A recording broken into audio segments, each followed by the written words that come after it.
and thanks for joining us on the program People, Politics and Power. March 8th every year is celebrated as the International Women's Day. And on this edition, we shall examine an issue which tallies with the International Women's Day being marked across the globe. I am Ijeoma Osamo. You're welcome. We are focusing on women in governance. Our interest is the percentage of women occupying non-elective positions. Nigerian women insist that the figure is inefficient, which appears to be a negation of the 35% affirmative baseline. The 35% was indeed the irreducible minimum agreed to in Beijing, China, in 1985. And on record, Nigeria is a signatory to the Convention on the Elimination of All Forms of Discrimination Against Women. Nigerian women have issues with the number of ministerial and other technocratic slots for them. They say it is marginal and falls short of the baseline. But unfortunately, there is no specific municipal legislation on the percentage for women, not even in the Constitution. There is therefore no compelling pressure on governments at the various levels, and the only instrument available is political pressure, and principally because women are thought to represent 50% of the voting population. Is the population not cogent enough not to attend to women's demand? What shall the women be doing on the flip side? How does it become mandatory on government to respect the wishes of women? Do we require a special or deliberate political will to involve more women in the governance? Can we really find a woman in the mold of leaders like former British Prime Minister Margaret Thatcher and German Chancellor Angela Merkel in Nigeria? How competitive can women be in Nigeria's type of politics? Those are the issues we're engaging with our guest today on People, Politics and Power. And joining me to discuss these issues are Ma Love Onyechere. She is a former Commissioner of Women Affairs in Imo State. She is the Executive Secretary, Center for Gender Studies International. You're welcome to the program. Thank you very much, Ije. And we also have in the studio Barrister Ebere Ifedu, a politician. In fact, she's a woman leader of the Labour Party, a gender activist. Welcome to the program. Thank you. Yes, before we go straight to discussions in the program, let us take some comment by a group of women agitators talking on possible ways of changing the course before the 2019 general elections.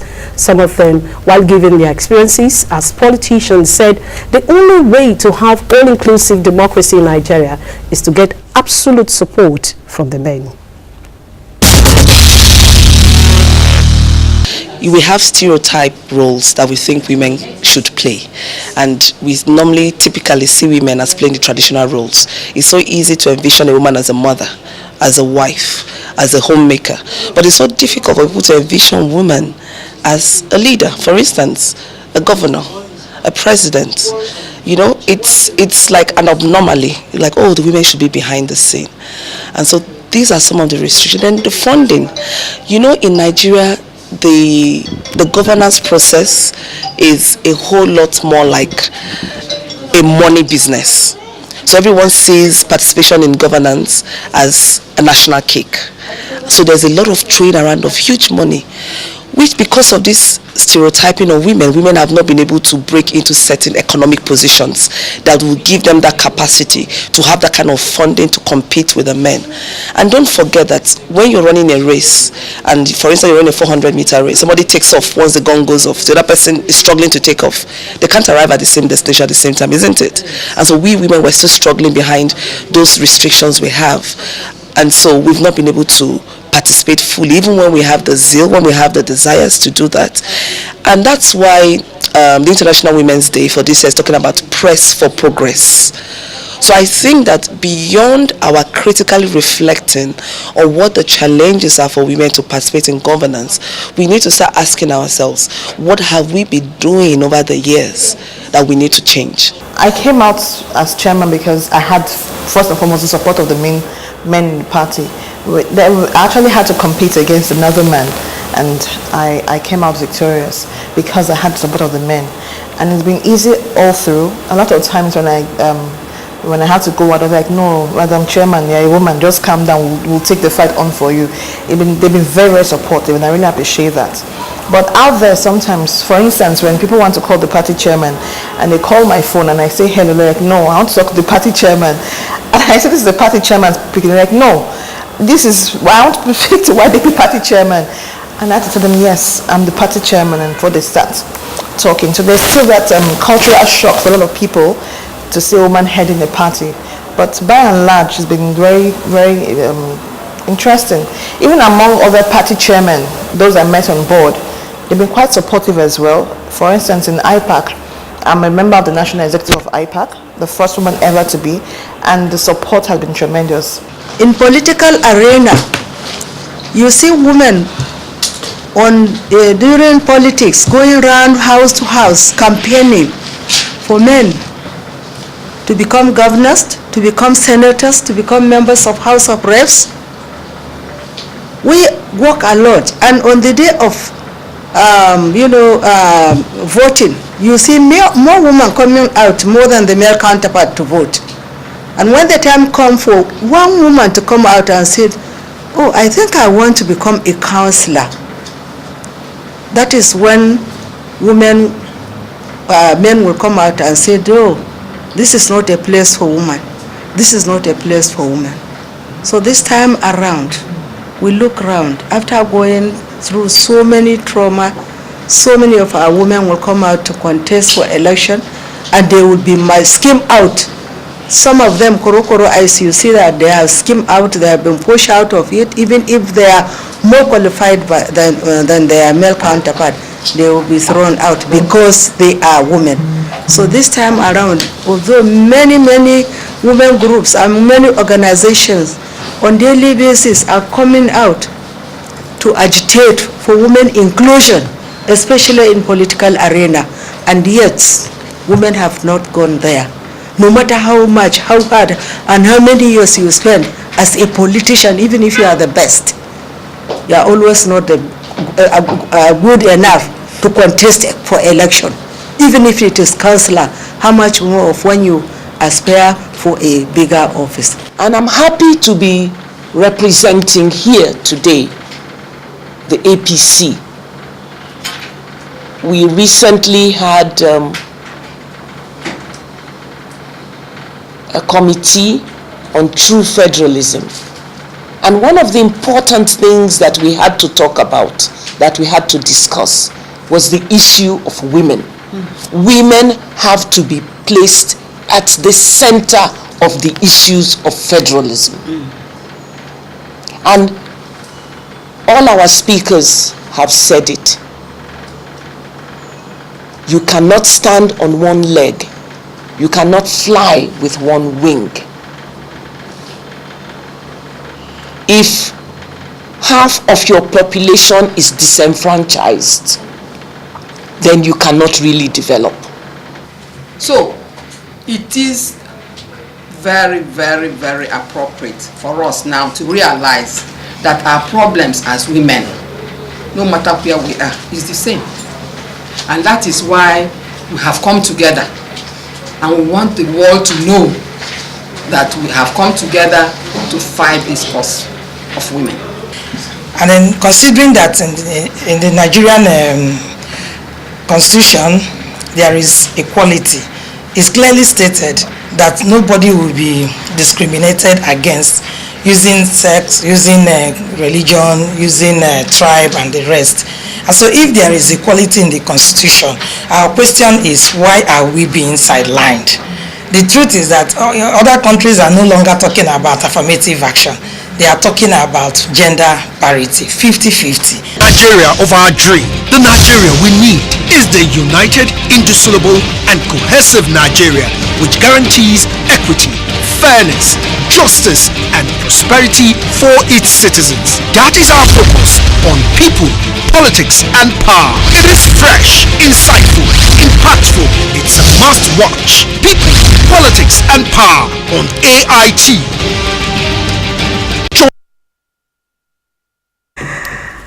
Of course, women talking there, it's been too much, and they are looking for a way to change the narratives, and that's what the theme for this year's Women International Day is talking about. Press forward for progress. And I told you before that we have two women in the studio. Fortunately, one of them has been in the power block for some time.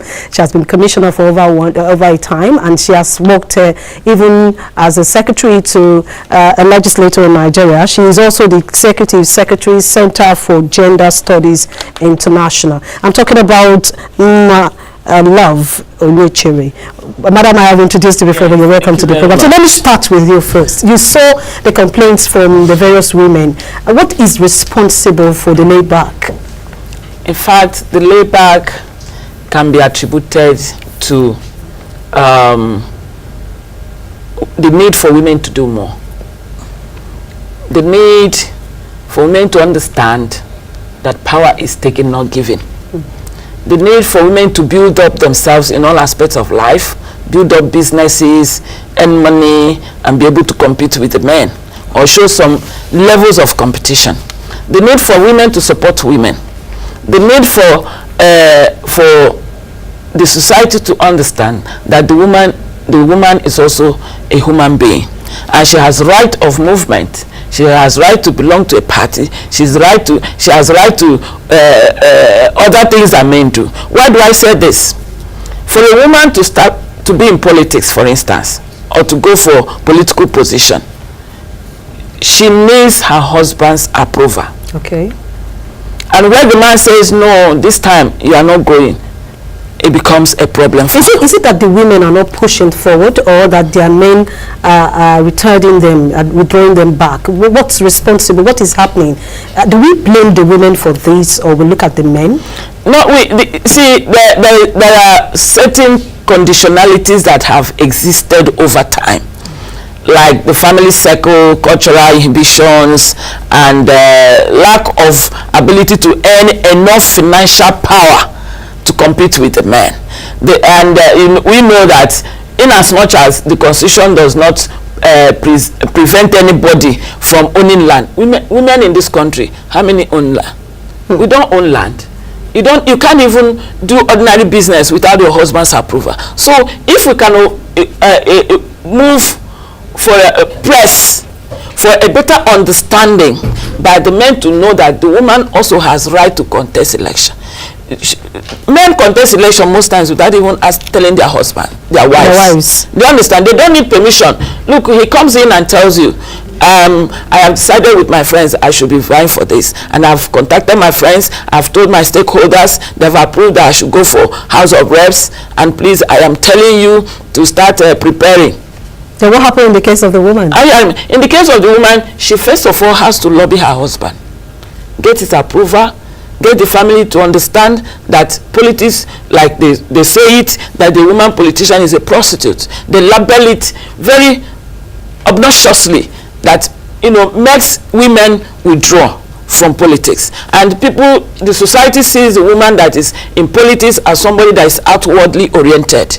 Do you understand? There's need to change the mind, the understanding about the woman in politics, to show that she has right to contest election, she has right to compete with the men. Do you understand? But there is also the need for the woman to understand that power is taken. Do you have all the conditionalities that favor power taking? Can you nocturnal meetings at night? Do you understand? Yes. And maybe by the time they are doing a campaign, you are breastfeeding a baby. Can you plan your family life very well?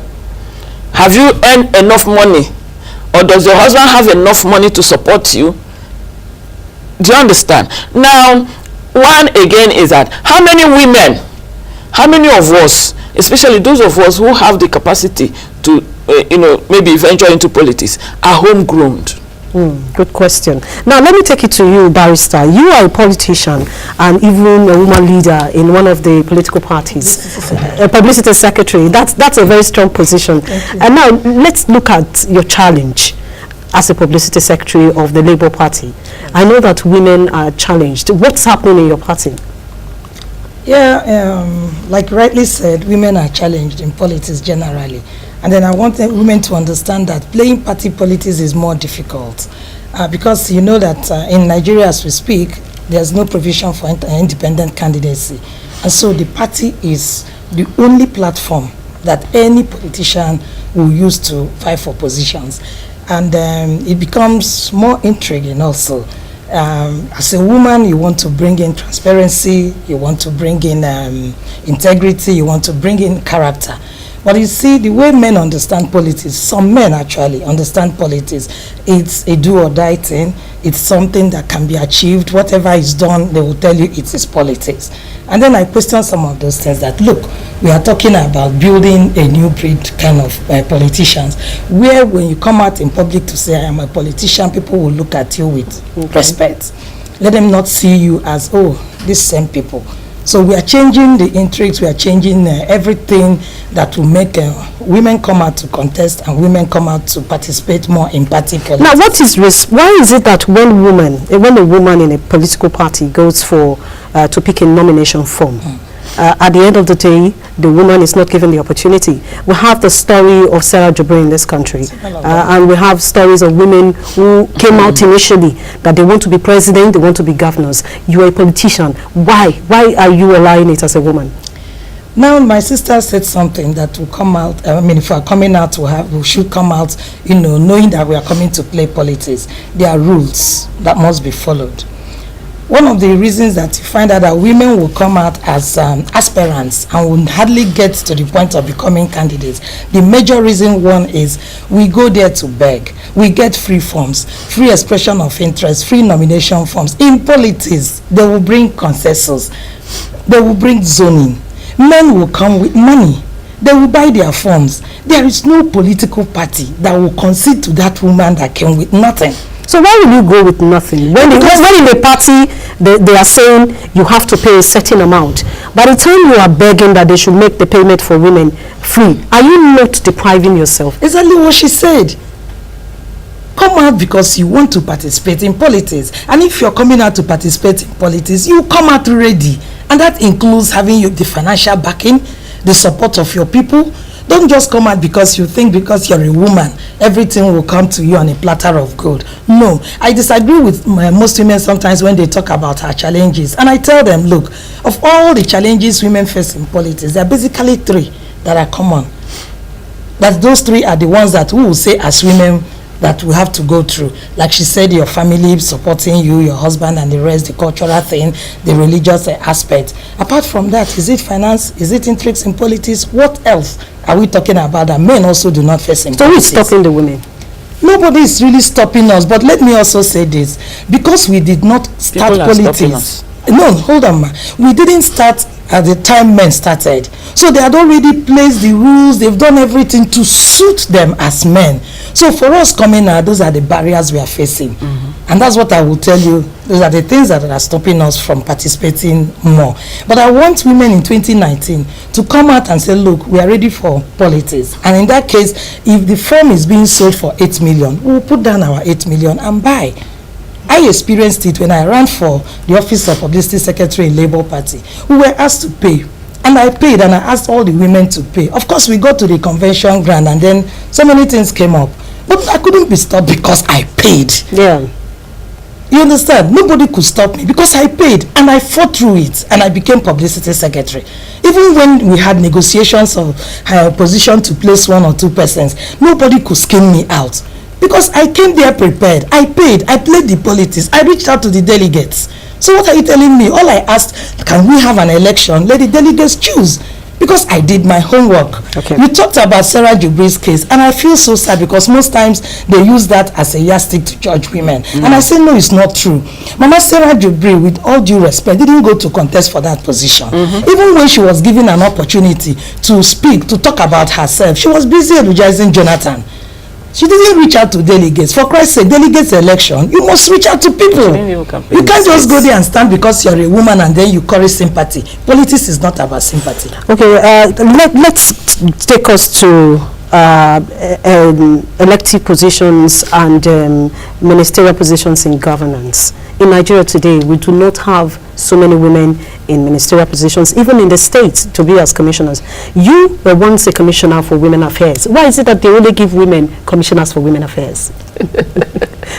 It's very interesting. An interesting question indeed. Yeah. And oftentimes I've asked myself, why must a woman be commissioner for women affairs and social development? Yes. Since there is an aspect that involves social development, you know, and oftentimes it is because it's been tagged women affairs.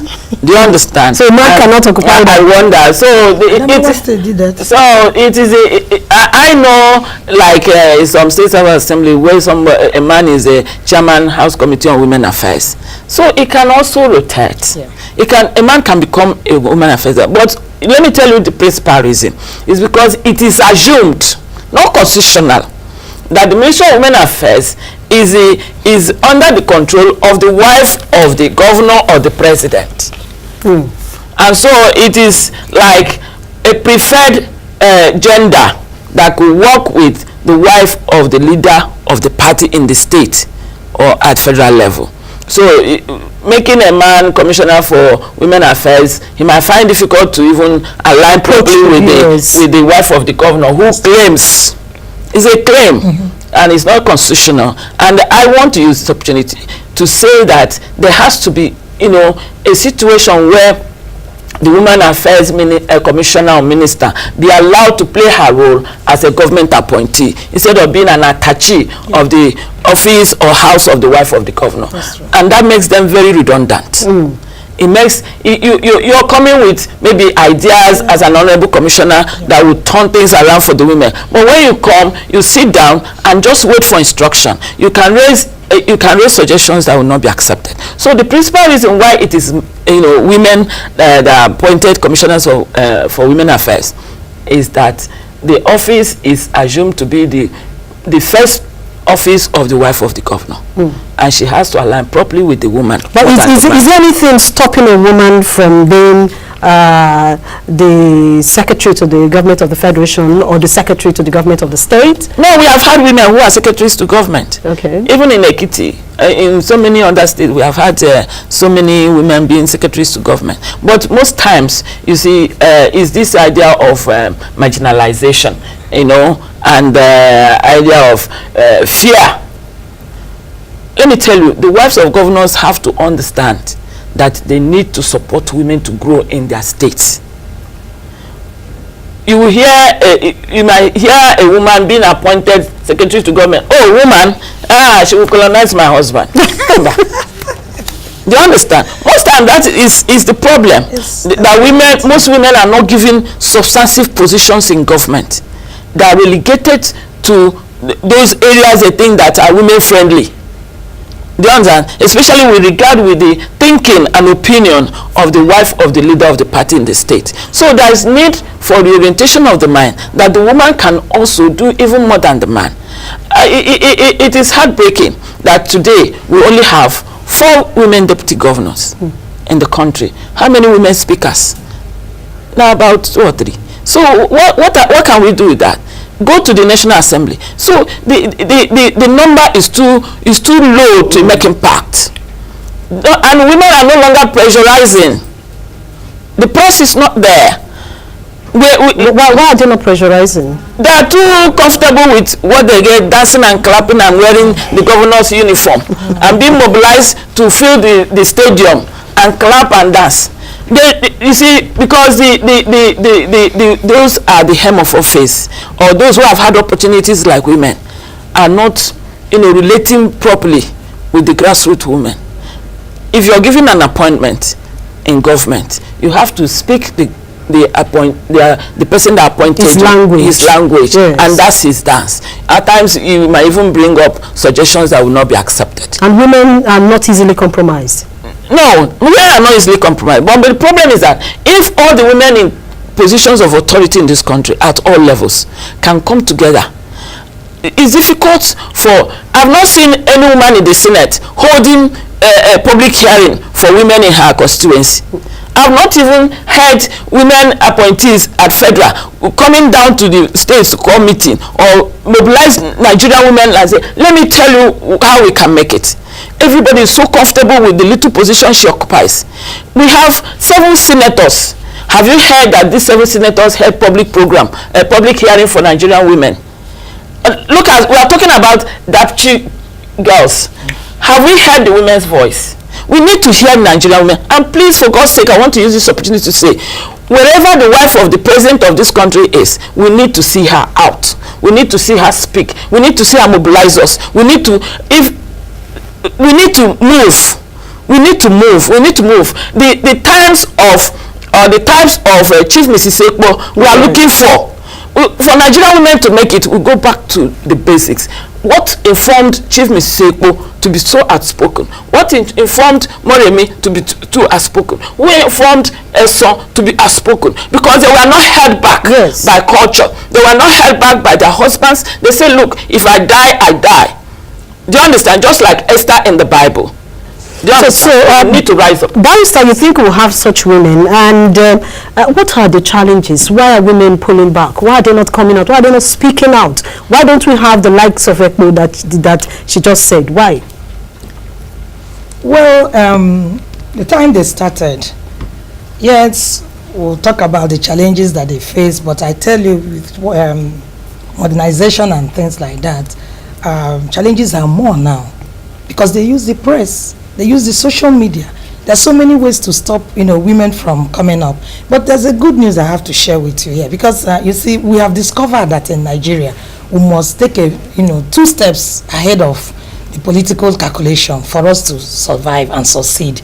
So we started what we call the Women for Women. Right now, we've discovered that, look, we must support ourselves. Where are the women? Please come together. There's a support base for you. All over the world, there's this global agitation now to have more women to achieve gender parity. If you look back at what happened in America some months ago, the Me Too thing, people started coming out to speak. So we only need a platform to support our agitation. We started the Women in Politics Forum just basically because of some of these challenges hindering our women from participating. We said, look, we must work across party affiliations. We must come out to say, look, this is the time for us to take our respectable positions in the society. And that's what we are doing, bringing up, right now we even started the Young Women in Politics. We want to, groom more younger women. The time my sister talked about the Margaret Ekpo time, the Gambo Sawaba, and even the late Akweli. Exactly, most recent actually. What happened was that there was this gap between those women and the younger people. There was really no mentorship, and so the moment they passed away, that vacuum came out clearly. So what we are doing now is to start to mentor younger women. We'll continue to speak, we'll continue to do our own little bit. But the younger girls will come up to take over from wherever we stopped. Because of that vacuum that some of us were not mentored. I'm not sure my sister here was mentored by anyone. It was just maybe out of sheer luck, maybe out of her husband giving her support, out of her family and the rest giving her support, or maybe the society also. But we are saying that we want to groom younger girls that will come out to take our positions when we are no longer there. So that vacuum will no longer be there. Mentorship is the way to go. With mentorship, we are going to clear some of these challenges. Yes, there are some women who are breadwinners in their homes. We've seen that. We've seen women who are the backbone of their homes. They take care of their husband, the children, and even the extended family. And March 8th every year is observed by national governments and non-state actors as the International Women's Day that we said earlier. And as the global community marks the day, this next feature that we're going to bring you focuses on the role of women as breadwinners.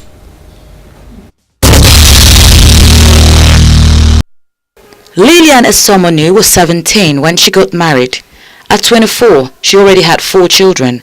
A family life that should ordinarily be a blessing has been a marathon challenge, struggling for daily survival.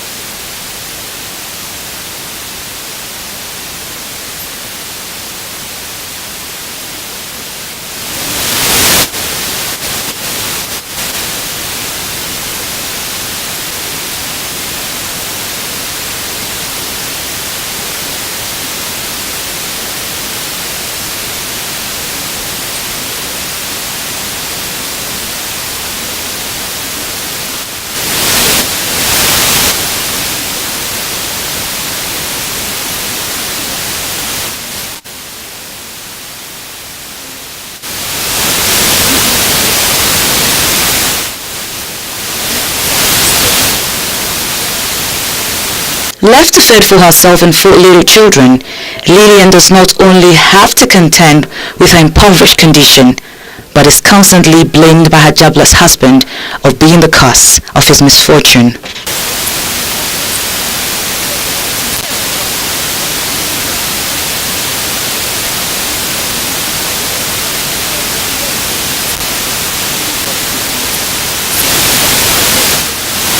Many women in her situation suffer economic disempowerment, having been denied the right to work by their husbands. Few, though, are willing to seek for help for fear of losing their marriage. Others who have dared to fend for themselves have become silent victims of domestic violence. Social activist Dorothy Njemenze is one of many activists who have been lending their voices to the growing scourge of violence against women and the forced call for Lillian.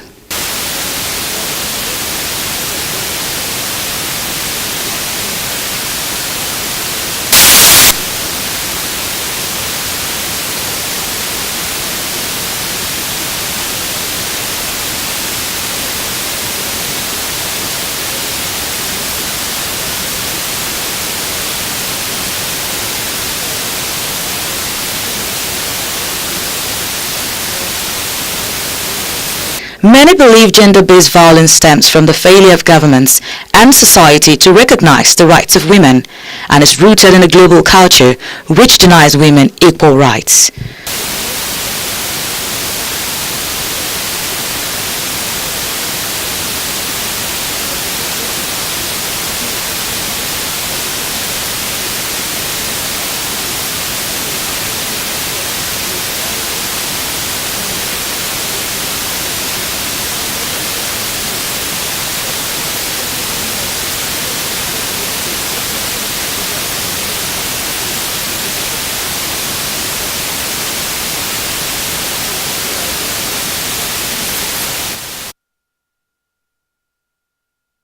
That feature actually talked about a woman who is a grassroots woman, challenges she goes through from being a breadwinner. But we've seen women who are the backbone of their society, of their homes. Not just their family, the extended family, they also take care of them. These women, if they can do well to take care of their homes, wouldn't they be given the opportunity to also take care of a small community like governance in a ministry? I'm asking. Come again? Yes, what we just saw now is a video of 2 young women that are breadwinners of their homes.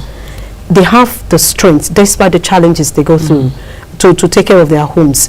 Why is it not possible for them to be given that same opportunity to take care of a ministry, either in the state, the local government, or yes, in Nigeria today? Yes, women like that. Such women, do they have the needed capacity? We're talking about women who do not have capacity. But you can groom them, just like you said. Yes, grooming them is what we should be talking about. The ministries that are responsible, and because oftentimes I don't talk about the office of the wife of the governor or the president because it's not constitutionally recognized. Okay. But recognized institutions within the government create empowerment programs that they can enhance the capacities of these women. Do you understand? In terms of skill development, in terms of education, in terms of exposure to other places or case studies that will now encourage them to migrate from the level where they are to the next level. But it is after that you can now say, okay, you have gone through a course of study, and the local government, where they fit in most at the local government level, the government should create more opportunities for women at the grassroots to become part of local government structure. Women should be given at least the 35% affirmative we are talking about should start from the local government areas. The women at the grassroots, we have cleaners, we have health officers, we have other officers that the women can occupy and grow from there. But did you give them that opportunity to That is what we are saying. They do not create such opportunities. The 35% should start from, at least let's begin from there. From the grassroots. From the local government level. Okay. That every every other office at the local government level that has the need to employ should employ at least 35% of the new employees. And from there we can now bring them up. If they start from the local government level, they can now come to state level, and by the time they face some levels of exposure and training, they would have increased in their capacity to take up higher responsibilities. Sister, I want to add something. Yes. There. Politics is not actually an elitist thing. Okay. So the women in the grassroots are there. They are important also. Let us not hinge more on education, because I tell you that if they can even speak their own vernacular, their own dialect, and they are able to galvanize women, to support political participation, they are doing a wonderful job. So we can say that they can also become councillors. Most men that are in politics are not educated. About giving them the opportunities. Yes, what you said. Yes, it's in the hands of the men. That's what we are saying now. So what we are saying is, can these women be accommodated? They have a role to play. We should not just look at it as, some of us that want to go to House of Reps, Senate, and the rest, even the state assemblies. They are councillors. These people can help. So because if we, say that they are not, they don't have the capacity, they don't have the capacity to come to the federal level, but the capacity to work at the grassroots, they have. You are a politician. Yes. Your party is in the grassroots. Exactly. Do you give opportunity to women like that to become councillors? Yes. How many women in the grassroots can you find in the local government areas holding very good position? In my party now? Yes. Okay. I like that you asked this question, because my party is the only party that from the world level we have positions kept aside for women. We are not talking about... How many percentage? Now, in Labour Party, once a man is a national chairman or a party state chairman or a world chairman, the next position of deputy goes to a woman. It is there in the constitution. Because why I asked this question, we have problems even from the foundation, which is the political party, when you talk about governance. Because now, even when they say ministerial, commissioner positions in states and other local governments and the grassroots, you still have to be a politician before you can get such positions. That's true. If they say it's for technocrats, at that, are women given this opportunity to occupy 35%? That's what they're asking. Okay, in Labour Party, I didn't want to, bring in party politics here, but I have to talk about it. In Labour Party, we've overcome over 35% affirmative action. It's only in Labour Party that a woman is proudly... We are not giving you opportunity to campaign for your party. I'm not campaigning, but I'm just saying because you brought that, because they're talking about Labour Party in the grassroots. No, not just from the national to the world level. We have our women. We have occupied, as we speak today, over 35% of women in party executive. That we've conquered. Like you talked about women not getting tickets to run. Yes. We don't have such issues in Labour Party. Why? Because we have women sitting as members of the working committee, and so we will insist that the rules will be followed. When Pauline Talling ran for governorship in Plateau State, she didn't get a ticket from her party. She came to Labour Party because your party has not been there. For instance, my party is among the 4 biggest parties in Nigeria, and if we are creating positions for women, we are doing so much. We're doing so much. So let's go back to what we're looking at here. In the National Assembly, we do not have up to 13% representation that are women. Up to 13? Yes. No, less than 7%. And that's what I'm saying. We do not have up to... If you say 13%, they would think it's a little up. Okay, less than 7% of women occupying positions of representative. That's to tell you that even from their constituency, they don't even push for women to be there. So what is the solution? How do we get out of this dungeon? Let me say that not really from their constituency, they are not pushing for women to come up. Like we talked about earlier, we talked about politics, we talked about party, giving people tickets to run and the rest, and we also talked about women themselves coming out to, occupy those positions and be ready to run. Now we started what we are doing most recently. We are collecting names of women that we want to run for an election. Most of them come out because they hear that, there's going to be 1 or 2 organizations supporting women. Those ones that will come out are really not prepared to contest and win an election. She talked about the capacity. Capacity, from what I understand what she said, is the capacity to follow through. not just come out because maybe something will come for you along the way. We are saying that because you have worked within your community. It's a different thing that I'm in Abuja and tomorrow I dress up and carry my bag to the east because I'm from the southeast, and I go there, print beautiful posters. There's Studio 24 that will change my looks. You won't recognize me anymore. And I go to my constituency and I place it there and I say I'm here to contest an election. No, it's something that you build from time. You know, you continue to reach out to your people. A time will come that your people will gather and tell the community, this lady is going to represent us. At that time, they won't be looking at you now as a woman. So we are asking women, immediately after elections, like we had elections in 2015, men already started preparing towards 2019.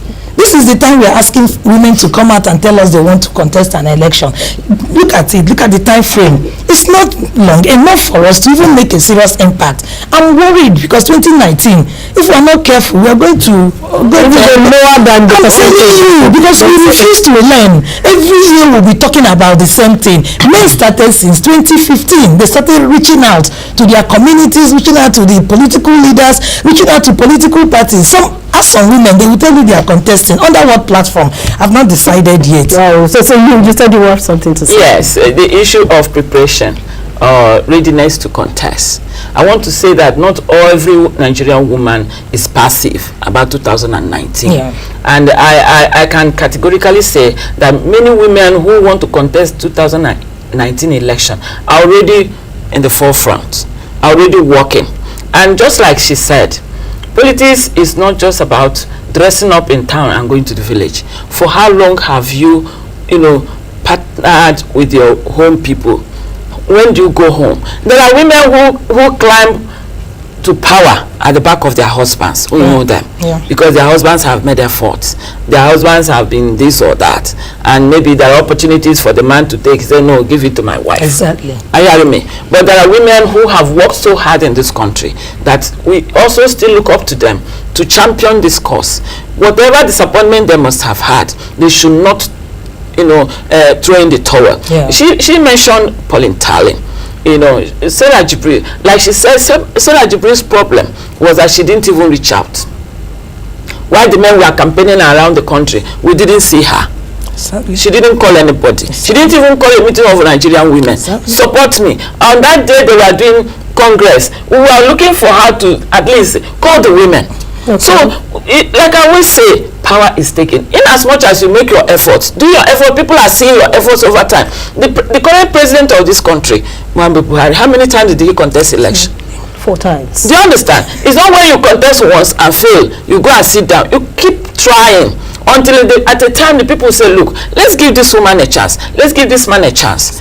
Do you understand? You don't go once and go back. Somebody like me, I've contested council chairmanship. I won over 93% of my primary, but I was rejected. That's the problem. Do you understand? But it has not stopped me from being a politician. Even within my own environment, in my local government, in my state, I'm recognized as a woman politician. I'm recognized as somebody who can challenge any man in politics. Do you understand? And you won't be surprised if the governor is looking for whom to endorse. The men are quarreling about endorsement. The governor can endorse a woman. Exactly. I'm qualified to be endorsed. Exactly. There are women in his cabinet who have worked with politicians over the years.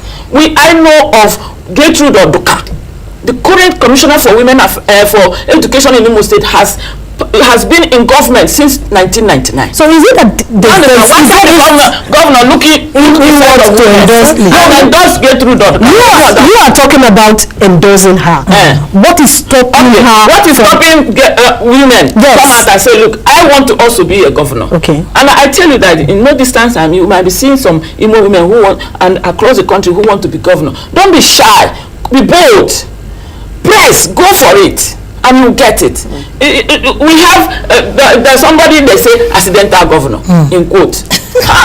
Such women can get such opportunities. I know of a woman who some years ago came out to contest election, but as a governor in my state, turned out to be a deputy governor. Do you understand? If you do not say I'm here, nobody will recognize you. And it is high time that the women begin to organize themselves and stop dancing for men. Dance for fellow women. whether they buy up or not. In fact, women should come together and raise money for fellow women to contest election. And this is part of the way we can overcome. And we are not talking about give us woman leader in our party. Exactly. We are tired of, let the men take the woman leader. Let the woman become the party chairman. Yeah. Like I heard a woman saying, I'm the party chairman. Yes. It is high time we started playing politics from party level. We can no longer be the state woman leader, national woman leader. Those positions are no longer enough. So the women they are aiming for... Let's see a woman who is contesting for the national chairmanship of her party. Let's see a woman who is contesting for the state chairmanship of her party. Let the woman be the person that will be the chairman of a state party, and then endorse who will contest election. It is high time the women stop being passive. It is time for action. Let's push for progress. Okay, let's look at the Beijing 1985 35% affirmative action, and also the CEDAW convention which approved that women should be given opportunity in governance. Some time ago, in the 7th Assembly, the Senator Olujimi came up with a bill. Yeah. She sponsored a bill, yes, but that bill was kicked out. Yes. Another member of the House of Representatives, a woman again, came out to push for that of residency permits. Yes. That bill was also pushed out because they have higher men in the National Assembly. Can Nigeria ever achieve the implementation of 35% affirmative action? Well, it's a big problem for us because, like you rightly said, we don't have the number. We are still going to beg the men. This last public hearing for the GO bill, we were prepared. We had mobilized. We reached out. We advocated to all the principal officers. And then we thought we were going to get it right. The last minute, what did they do? Shying away from responsibilities, they stepped it down for no reason. Because I think we for the first time, Nigerian women came together to say, look, this is the time for us to get the bill done and passed. The problem we are having is that it's a societal problem. Because the men are already there, they are afraid that if we come on board, that we are going to change things. But when you go back and see that even in their homes, they pretend to be very gender sensitive. They will come out to tell you how much they love their wives and children, their girl child and things like that. But the problem is when there is an opportunity for you to work, they talk, they will shy away. The major problem we are having is that men do not want to lose power. And okay, we have agreed that men will not lose power if we also sit back and just watch them and continue to beg. Not like she said, we have come together as women. Like I said, the Women for Women thing, that would go across not only in politics. We are going to support women in business, women in other sectors. For the first time, women in the market women, we are working with them. It's no longer like the tying of wrapper thing. We have brought them together to the drawing board and to say, look, how do we go from here? Okay. So for me, I think that until the Gender and Equal Opportunity Bill is passed, it will be difficult for us to achieve affirmative action. But hey, can I say something? Political parties can do this for us. How? Being the only platform for women or for any person to run an election, we went to the IPAC chairman and we presented to him, said, look, right now we have 68 registered political parties in Nigeria. If all the parties will come up to give women an opportunity, we will achieve they start with 35%. We will achieve it. Imagine every political party saying that they will create 30% positions for women. Okay, and 68 political parties doing the same thing at the same time. We will achieve affirmative action. We are far behind. In Senegal, what they are talking about is parity, 50-50. Across the global community, it's 50-50. Nigeria is still struggling to achieve affirmative action. Even 15%. Even 15%. I'm so ashamed. All right, before we go, I just want your last word. Okay. Nigerian women must re-strategize. Yes, it. Nigerian women must not sit at the fence. They must come out and say, we are here. We should be given opportunity. They should also try and work themselves up financially to be able to accommodate the requirements in politics. And they should also accept to work with fellow women supporting women. And the idea of women working against women is one thing that is affecting us. The only way we can press for progress is when we know we understand ourselves better, and we say, look, enough is enough, we must get it. Yes, we've been talking with the former Commissioner for Women Affairs Imo State, Ma Love Onyechere. She has been telling us how women can also push forward for progress. And she is the Executive Secretary, Center for Gender Studies International. And also with her in the studio, we've been discussing with Barrister Ibero Ifendu, a politician. She is the spokesperson of the Labour Party. And we will also been looking at the possibility of women taking elective positions and also placing women in seats of governance, decision-making bodies in Nigeria. That has been our package today. Our focus has been to also join the rest of the world to celebrate the Women's Day. And until we return for another edition of the program on Monday, to have a wonderful time. I am Ijoma Osamu.